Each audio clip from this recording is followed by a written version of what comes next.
7월 31일 수요 저녁 묵상입니다. 오늘 우리에게 주시는 말씀은 구약성경 룻기 1장 15절에서 18절까지입니다. 나오미가 또 이르되 보라 내 동서는 그의 백성과 그의 신들에게로 돌아가나니 너도 너의 동서를 따라 돌아가라 하니 룻이 이르되 내게 어머니를 떠나며 어머니를 따르지 말고 돌아가라 강건하지 마옵소서. 어머니께서 가시는 곳에 나도 가고 어머니께서 머무시는 곳에서 나도 머물겠나이다. 어머니의 백성이 나의 백성이 되고 어머니의 하나님이 나의 하나님이 되시리니 어머니께서 죽으시는 곳에서 나도 죽어 거기 묻힐 것이다. 만일 내가 죽는 일 외에 어머니를 떠나면 여호와께서 내게 벌을 내리시고 더 내리시기를 원하나이다 하는지라. 나오미가 룻이 자기와 함께 가기로 굳게 결심함을 보고 그에게 말하기를 그치니라. 아멘. 사사들이 나라를 치리하던 때에 이스라엘 땅에 큰 흉년이 시작이 되었습니다.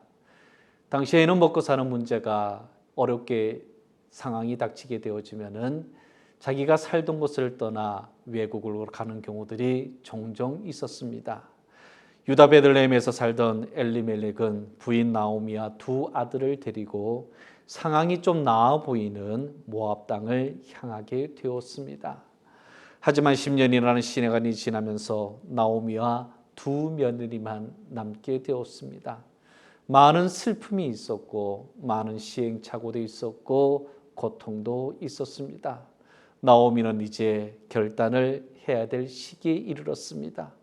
그래도 나오미에게는 하나님을 간절히 사모하는 마음이 있었기에 그 힘든 시간을 견딜 수 있었다는 거죠. 감사한 것은 이방인이었지만 두 며느리는 나오미의 삶을 통해 하나님의 사람이 되었다는 것이 나오미에게는 가장 큰 기쁨이었습니다. 하나님께서 이스라엘 백성들에게 다시 양식을 주셨다는 소식이 그 이방 땅에서 들렸습니다.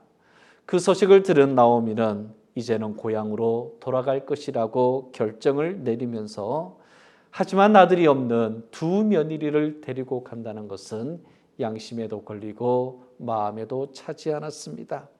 이들의 미래를 걱정하던 나오미는 이제 고향으로 돌아가 새로운 삶을 살라고 두 며느리에게 권합니다. 하지만 두 며느리의 시어머니를 향한 사랑은 대단합니다.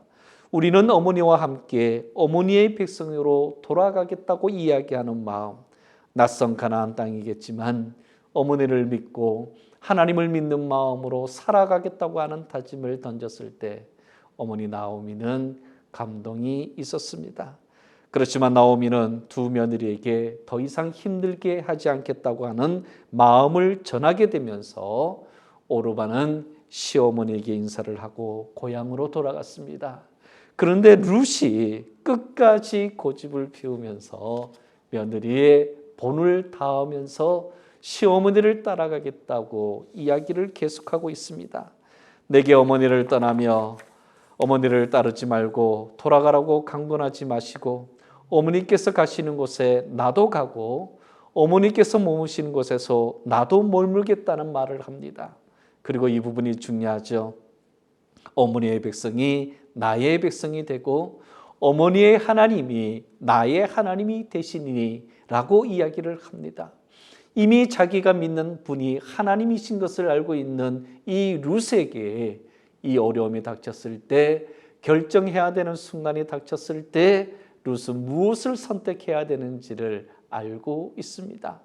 어머니의 하나님을 떠나서 자기의 하나님, 나의 하나님을 떠나지 않겠노라고 하는 이 고백 위에 하나님께서는 위대한 복을 이 룻을 통해 허락하여 주셨죠.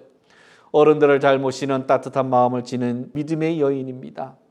머물겠다고 이야기하는 것은 불편한 상태로 밤을 지샌다라는 의미도 있습니다. 즉 어떠한 어려움도 같이 극복하겠다는 표현이 있는 것인데 나오미는 룻의 이러한 단호한 의지를 알고 더 이상 말을 하지 못합니다.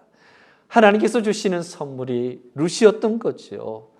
이 나오미에게 외롭지 않게 하시려는, 그리고 룻을 통해 하나님의 위대한 계보를 흘러가게 하시려고 하는 놀라운 축복을 예비하셨던 하나님의 뜻이 펼쳐지기 시작했습니다.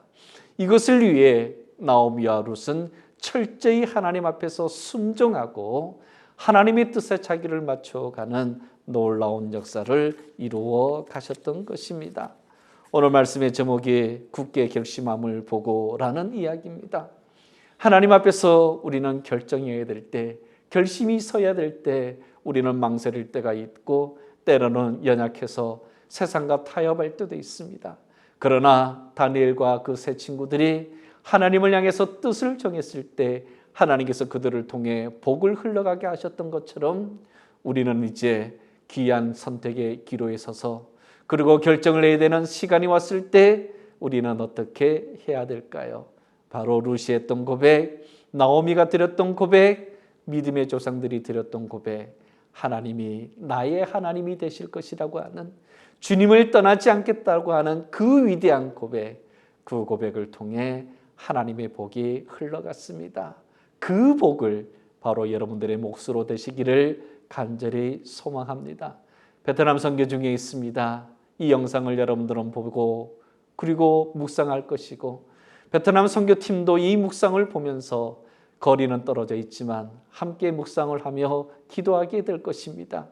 아름다운 마음, 믿음의 아름다운 전통의 이야기, 우리에게 주신 귀한 사명을 붙들고 현지로 가든지 아니면 보내든지 우리는 한마음 한뜻이 되어서 주님을 향한 간절한 고백을 드리고 있습니다. 이 마음이 변하지 않는 교회가 바로 이 시대에 하나님께서 찾으시는 건강한 교회의 모습이죠. 이 아름다우신 여러분들의 삶의 자리에 하나님께서 복을 주시는 일들, 그 일들이 바로 여러분의 귀한 고백을 통해 나타나고 출발한다는 것을 기억하시고, 하나님 안에서 아름다운 결심과 귀한 고백이 언제나 풍성하시기를 주님의 이름으로 간절히 축원합니다. 기도하겠습니다. 고마우신 아버지 하나님, 감사합니다. 우리에게 귀한 말씀을 주시고 나오미와 룻의 간절한 고백을 통해 하나님의 위대한 고백과 축복이 흘러가게 하신다는 것을 깨닫게 하시니 고맙습니다. 나를 통해서, 우리를 통해, 우리 교회를 통해 흘러가게 하시는 하나님의 뜻은 무엇일까요? 기대하고 감사하고 기뻐하며 기도하면서 이 아름다운 놀라운 역사를 이루어갈 수 있도록, 특별히 사랑하는 주의 자녀들을 통해 이루어갈 수 있도록 복을 허락하여 주옵소서. 베트남 선교팀을 축복하여 주옵시고 돌아오는 순간까지 안정과 건강으로, 그리고 하나님의 은혜로 채워 주옵시고 보내주신 많은 성도들에게 하나님의 은혜를 베풀어 주셔서 떨어져 있지만 우리 모든 성도들이 하나님의 위대한 섭리 속에서 놀라운 은혜와 복을 허락받을 수 있도록 축복하여 주시옵소서. 간절한 기도의 제목들 위해 하나님의 귀한 뜻이 이루어질 수 있도록 도와주시고, 무더운 여름을 보내면서 우리 어르신들에게 건강의 축복을, 어린 생명들에게 하나님의 위대한 축복을, 모든 성도들에게 영육의 강건함의 복을 덧입혀 주시옵소서. 예수 그리스도의 이름으로 간절히 기도하옵나이다. 아멘. 하늘에 계신 우리 아버지여, 이름이 거룩히 여김을 받으시오며 나라의 임하옵시며 뜻이 하늘에서 이룬 것 같이 땅에서도 이루어지이다. 오늘날 우리에게 일용할 양식을 주옵시고 우리가 우리에게 죄 지은 자를 사하여 준 것 같이 우리 죄를 사하여 주옵시고 우리를 시험에 들게 하지 마옵시고 다만 악에서 구하옵소서. 대개 나라와 권세와 영광이 아버지께 영원히 있사옵나이다. 아멘.